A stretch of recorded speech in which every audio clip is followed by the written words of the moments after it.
Hello मेरे political science achievers, कैसे हैं आप सभी। आई होप दोस्तों आप बहुत अच्छे होंगे और बहुत मन लगाकर अपनी तैयारी कर रहे होंगे। दोस्तों जैसा कि आपका एग्ज़ाम है 16 एंड 17 अप्रैल को, तो उसी एग्ज़ाम के लिए हम लोग प्रैक्टिस सेट कर रहे हैं सामान्य ज्ञान का। क्योंकि चाहे आपका कोई भी सब्जेक्ट हो, 30 क्वेश्चन सबके लिए सिमिलर आने वाले हैं जो 60 मार्क्स के होंगे। तो सामान्य ज्ञान का दोस्तों हमने प्रैक्टिस सेट स्टार्ट किया था और आज हम इसका 10th प्रैक्टिस सेट कर रहे हैं। आज आपको 9th और 10th दोनों प्रैक्टिस सेट जो है वो चैनल पे मिल जाएंगे। 8 तक हम ऑलरेडी कवर कर चुके हैं, तो आप उन्हें भी देख लीजिएगा। और आज आपको 9th और 10th दोनों ही प्रैक्टिस सेट मिल जाएंगे। दो प्रैक्टिस सेट हम कर रहे हैं क्योंकि हमें टोटल 15 प्रैक्टिस सेट करने हैं दोस्तों, आपको पता ही है। और हमारे पास समय अब थोड़ा ही बचा हुआ है, तो बहुत बहुत मन लगाकर अपनी तैयारी करते रहिए दोस्तों। रिवीजन और प्रैक्टिस खूब जोर शोर से करते रहिए। तो चलिए दोस्तों हम शुरू करते हैं अपने प्रैक्टिस सेट का पहला क्वेश्चन है, पेन एक प्रकार का वायु प्रदूषक का पूर्ण रूप है। पेन जो एक वायु प्रदूषक है दोस्तों, सेकेंडरी पोल्यूटेंट है ये, ठीक है। इसका आपको फुल फॉर्म बताना है कि क्या है। तो इसका फुल फॉर्म क्या है, पेरॉक्सी एसिटाइल नाइट्रेट, ठीक है। पेरॉक्सी एसिटाइल नाइट्रेट इसका फुल फॉर्म है। अगला देखते हैं, संशोधित ब्लूम की वर्गीकी के अनुसार निम्नलिखित में से किसे अधिगमकर्ता के लिए सर्वोत्तम माना जाता है। मतलब ब्लूम ने जो अपनी वर्गीकी जो संशोधित की है उसके अनुसार किसे अधिगमकर्ता के लिए सर्वोत्तम माना जाता है। तो ये हो जाएगा डी, ऑप्शन नंबर डी, यानी कि सृजन करना सर्वोत्तम माना जाता है, ठीक है। बढ़ते हैं अगले प्रश्न की ओर और देखते हैं क्वेश्चन नंबर 3 पूछ रहा है, डिसलेक्सिया किससे संबंधित है दोस्तों। तो ये संबंधित है पठन पाठन की विकृति से, ठीक है। इस तरीके की और भी कई सारी विकृतियां हैं, आई होप आपने सब देख ली होंगी, ठीक है। जैसे डिसकैलकुलिया मैथ से है, ठीक है। इसी तरीके से डिसलेक्सिया जो है वो पठन विकृति से संबंधित है।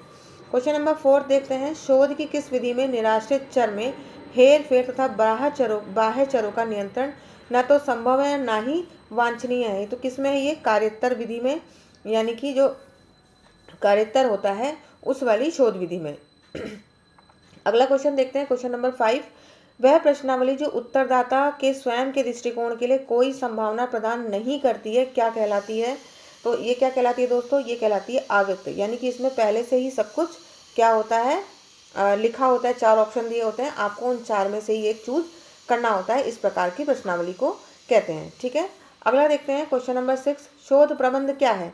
तो शोध प्रबंध क्या है दोस्तों, तो ये दृढ़ कथन है, ऑप्शन नंबर सी यहाँ पे हमारा सही उत्तर हो जाएगा। अगला है क्वेश्चन नंबर 7, खाद्य श्रृंखला में निम्नलिखित में से किस नाशक जीवनाशी के न्यूनतम जैव संचयन की संभावना होती है, ठीक है। जैव संचयन पढ़ाई होगा आपने, तो आपको बताना है कि किस जीवनाशी में खाद्य श्रृंखला में सबसे ज़्यादा जो है न्यूनतम जैव संचयन की संभावना होती है। तो किस में होती है, तो ये होती है कार्बोरिल में, ठीक है। अगला देखते हैं, क्वेश्चन नंबर 8 है, इंटरनेट का स्टैंडर्ड प्रोटोकॉल क्या है। स्टैंडर्ड प्रोटोकॉल क्या है दोस्तों, तो यहाँ ऑप्शन 2 ही दिख रहे हैं, पर इन्हीं में से हमारा उत्तर हो जाएगा। उत्तर है हमारा ऑप्शन नंबर ए, यानी कि TCP/IP। TCP/IP का फुल फॉर्म आपको पता ही होगा दोस्तों, ट्रांसमिशन कंट्रोल प्रोटोकॉल, और IP का इंटरनेट प्रोटोकॉल, ठीक है। आगे बढ़ते हैं हम लोग। चलिए दोस्तों, ये सीरीज़ जो मैंने शुरू की है, ये मैंने कम समय में आपको क्वेश्चन प्रैक्टिस सेट कराने की करी है। अगर 10 से 12 मिनट में आप एक प्रैक्टिस सेट सॉल्व कर सकें, आपका कम समय जो है यूज़ हो इसको देखने में, और आप ज़्यादा से ज़्यादा मैक्सिमम आउटपुट निकाल सकें। क्योंकि लास्ट मोमेंट पे दोस्तों हमें रिविज़न करना होता है, और साथ ही साथ ये भी देखना होता है कि कितनी ज़्यादा हम लोग प्रैक्टिस कर लें, ठीक है। तो इसीलिए मैंने ये सीरीज़, इसलिए मैं इसमें ऑप्शन भी नहीं पढ़ रही हूँ, सीधे आपको आंसर बता दे रही हूँ कि आप का समय जो है कम यूज़ हो, ठीक है। चलिए अगला क्वेश्चन देखते हैं, क्वेश्चन नंबर 9, कंप्यूटर की भाषा में AI लोकप्रिय का जो है, AI इस समय आप बहुत ज़्यादा सुन रहे होंगे, AI ही हुआ है चारों तरफ, ठीक है। तो इसका क्या फुल फॉर्म है, आपको पता ही होगा सबको कि यह है आर्टिफिशियल इंटेलिजेंस, ठीक है। अगला है क्वेश्चन नंबर 10, कंप्यूटर की स्मृति का मापन किस में किया जाता है। तो किस में किया जाता है दोस्तों, कंप्यूटर की स्मृति का यानी कि मेमोरी का, तो ये बिट्स में किया जाता है। ऑप्शन नंबर ए हमारे यहाँ पे सही हो जाएगा। क्वेश्चन नंबर 11 है, स्पैम किस विषय से संबंधित है। स्पैम किससे संबंधित है, तो हम सभी जानते हैं ये कंप्यूटर से संबंधित है, ठीक है। और अगला देखते हैं क्वेश्चन नंबर 12, किसी प्रिंटर का रिजोल्यूशन किस में मापा जाता है। तो प्रिंटर का रिजोल्यूशन दोस्तों मापा जाता है डॉट्स पर इंच में, डॉट प्रति इंच या डॉट पर इंच में, ठीक है। आई होप आपको यहाँ तक क्लियर हो रहा होगा। चलिए अब हम बढ़ते हैं आगे और देखते हैं क्वेश्चन नंबर 13 को, ठीक है। प्रश्न संख्या 13, संविधान सभा ने राष्ट्रीय गीत को कब अपनाया था दोस्तों, कब अपनाया था आपको बताना है। तो ये अपनाया था 24 जनवरी 1950 को, यानी कि ऑप्शन नंबर ए सही हो जाएगा। 26 जनवरी 1950 को हमारा जो संविधान था वो लागू हुआ था। दोस्तों अगर मैं आपको मेरी स्पीड कम या ज़्यादा लग रही हो तो आप अपने स्पीड फीचर में जाके उसको अपने हिसाब से एडजस्ट कर सकते हैं, ठीक है। मैं थोड़ा स्पीड ज़्यादा रखी हुई है कि जल्दी से आपका प्रैक्टिस सेट कवर हो जाए। अगला क्वेश्चन देखते हैं, क्वेश्चन नंबर 14 है, सिंधु नदी का उद्गम कहाँ से होता है। सिंधु नदी का उद्गम बताना है आपको, कहाँ से होता है। तो ये होता है कैलाश से, ठीक है। और आप मुझे बताएंगे कि कैलाश से किन और दो नदियों का उद्गम जो है होता है, मुझे कमेंट बॉक्स में बताइए, ठीक है। अगला क्वेश्चन है, सूची 1 को सूची 2 से मिलाना है आपको। कांग्रेस के अध्यक्ष दिए हुए हैं, अधिवेशन दिए हुए हैं, कौन सा अधिवेशन कहाँ हुआ था उसके हिसाब से इसको आपको मिलाना है, ठीक है। तो सबसे पहला हम देखते हैं, सबसे फेमस जो अधिवेशन है वहाँ यहाँ पे वो आपको पता ही होगा, सुभाष चंद्र बोस का हरिपुरा अधिवेशन है, ठीक है। हरिपुरा अधिवेशन जो है वो यहाँ पे फेमस हो जाएगा, ठीक है। उसके बाद देखते हैं A M Ansari. A M Ansari ने कौन सा अधिवेशन किया था दोस्तों, तो इन्होंने किया था मद्रास अधिवेशन, ठीक है। ए एम से याद रखेंगे, एम से मद्रास और एम से अंसारी, ऐसे करके कोरिलेट करके आप इसे याद कर सकते हैं। पुरुषोत्तम दास टंडन से कौन सा संबंधित है, तो ये आपका संबंधित है नासिक, ठीक है।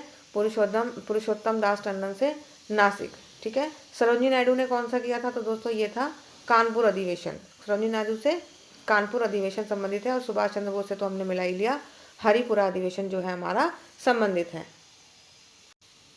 इस प्रकार दोस्तों 15 के लिए हमारा आंसर क्या सही हो जाएगा, 15 के लिए हमारा आंसर हो जाएगा ऑप्शन नंबर सी सही हो जाएगा, ठीक है। मैचिंग हमने पहले कर ही ली है। चलिए आगे बढ़ते हैं, क्वेश्चन नंबर 16 देखते हैं।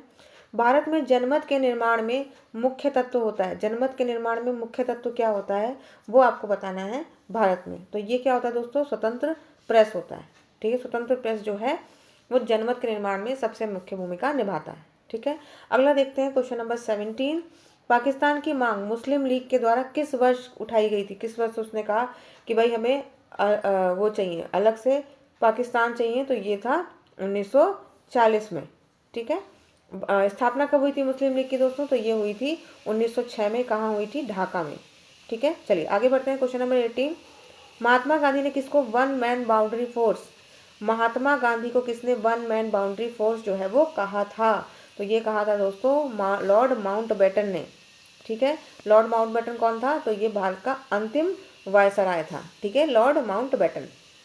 उसके बाद 19 है, 1940 के रामगढ़ अधिवेशन की अध्यक्षता किसने करी थी, रामगढ़ अधिवेशन की अध्यक्षता किसने करी थी दोस्तों, तो ये करी थी मौलाना अब्दुल कलाम आज़ाद ने, ऑप्शन नंबर बी।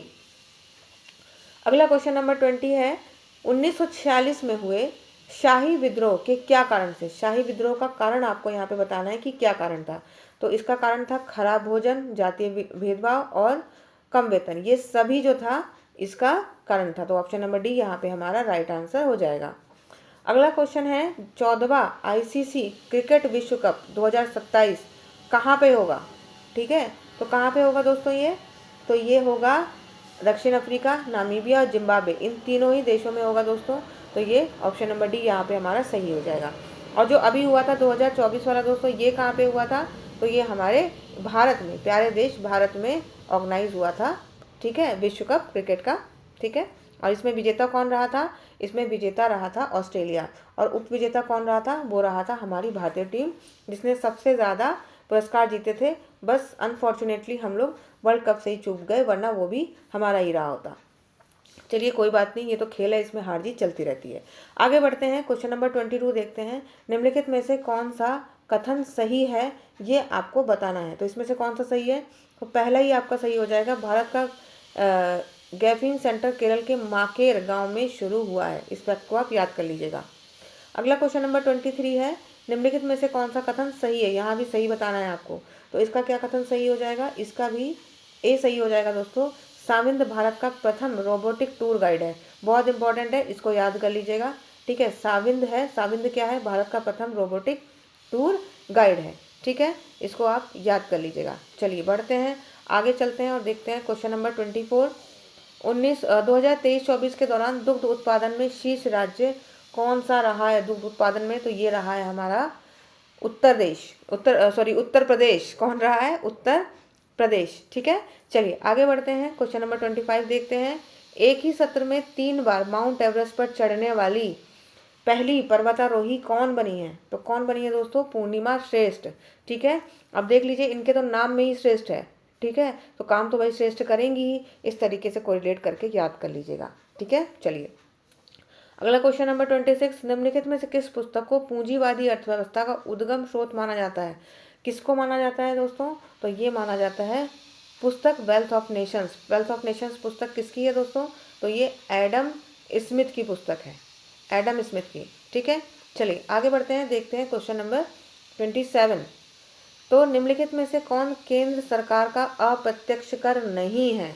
ठीक है, हमें बताना है केंद्र सरकार का अप्रत्यक्ष कर यहाँ पे कौन सा नहीं है। तो ये हो जाएगा विज्ञापन पर कर।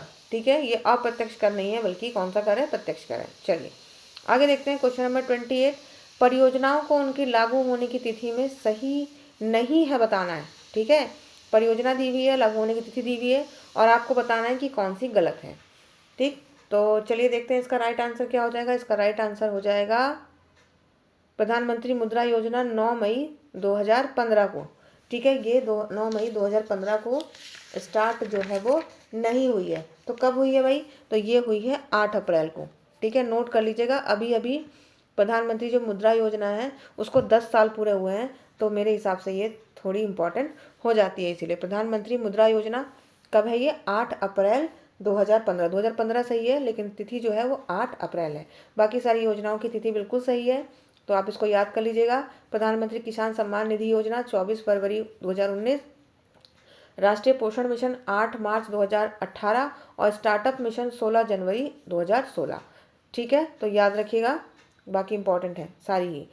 क्वेश्चन नंबर 29 देखते हैं। 1857 की क्रांति के संबंध में सही कथन को पहचानना है। हमें सही कथन को पहचानना है दोस्तों। आंसर सही करने के लिए एक सबसे ज़रूरी चीज़ जो पहली टिप होती है वो यही होती है कि हम सवाल को अच्छे से पढ़ें। बहुत सारे बच्चे गलती इसीलिए कर जाते हैं, बच्चे ही नहीं, हम लोग से भी कई बार ये गलती हो जाती है ऑप्शन पढ़ने में। तो ये गलती हमें बिल्कुल भी नहीं करनी है। ठीक है, क्वेश्चन को अच्छे से पढ़ना है, जहाँ भी लगे ऐसी चीज़ें उन्हें मार्क कर लेनी है। ठीक है, तो 1857 की क्रांति के संबंध में सही कथन चुनना है। कौन सा है? तो दिल्ली में 11 मई 1857 को विद्रोह हुआ था। ये क्या है? सही है कि गलत है? और लखनऊ में मई 1857 में विद्रोह हुआ था। ये सही है कि गलत है? तो इसमें कौन सा आंसर हमारा सही हो जाएगा? तो 29 के लिए हमारा ऑप्शन नंबर सी सही हो जाएगा, यानी कि हमारा 1 और 2 दोनों ही कथन सही है। ठीक है, इन डेट्स को याद कर लीजिएगा। ठीक है, इन डेट्स को याद कर लेगा। दिल्ली में 18 मई 1857 और लखनऊ में 30 मई 1857। 1857 तो आपको याद ही होगा, दिल्ली में 11 मई और लखनऊ में 30 मई। ठीक है, चलिए आगे बढ़ते हैं, देखते हैं आज के प्रैक्टिस सेट का लास्ट क्वेश्चन। तो सुधारों को बताना है और उनके गवर्नर जनरल किसके समय पे हुए थे, उससे सही नहीं है से मैच करना है। ठीक है, ध्यान रखिए किससे मैच करना है, सही नहीं है। तो सती प्रथा विलियम बेंटिक से बिल्कुल सही है। शारदा एक्ट लॉर्ड एलनबरो से। ठीक है, शारदा एक्ट एलनबरो से, ये गलत है, एलनबरो से नहीं है। ठगी प्रथा किससे है? लॉर्ड विलियम बेंटिक से। दास प्रथा किससे है? लॉर्ड एलनबरो से। तो अब यहाँ प्रश्न उठता है कि भाई शारदा एक्ट किससे है? तो शारदा एक्ट है लॉर्ड इरविन से। ठीक है, लॉर्ड इरविन के टाइम पे आया था ये, लॉर्ड इरविन के टाइम पे आया था 1929 में। ठीक है, तो चलिए दोस्तों, इस तरीके से हमने ये अपना 10वां प्रैक्टिस सेट भी जो है वो सॉल्व कर दिया है। 5 प्रैक्टिस सेट हमें इस सीरीज़ में और करने हैं, वो मैं और आपको कवर करा दूंगी। कोशिश करेंगे कि 2-2 प्रैक्टिस सेट एक दिन में कर लें, ताकि पेपर से पहले ही आपका सारे प्रैक्टिस सेट कंप्लीट हो जाए। 1-2 दिन का समय आपके पास रहेगा, तो आप चाहें तो उसे दोबारा देखकर रिवाइज कर सकते हैं, या जो गलतियां आपकी हुई हैं, सिर्फ जिन प्रश्नों में आपको गलतियां हुई हैं उनको आप एक बार फिर से रिवाइज करने का आपके पास समय रहेगा। तो चलिए दोस्तों, अगर आपको मेरी सीरीज़ अच्छी लग रही हो तो इसे लाइक शेयर कीजिएगा दोस्तों, और चैनल पर नए हो तो सब्सक्राइब भी कर लीजिएगा, ताकि आपको इसी तरीके की अच्छी सीरीज़ और मिलती रहे। तो चलिए दोस्तों, मैं मिलूंगी आपसे अगली वीडियो में अच्छे कंटेंट के साथ, जो आपकी पढ़ाई को और आगे ऊंचाइयों पर ले जाएगा। तब तक आप खूब मन लगा के अपनी मेहनत करते रहिए। नमस्कार दोस्तों, और साथ ही साथ ऑल द बेस्ट।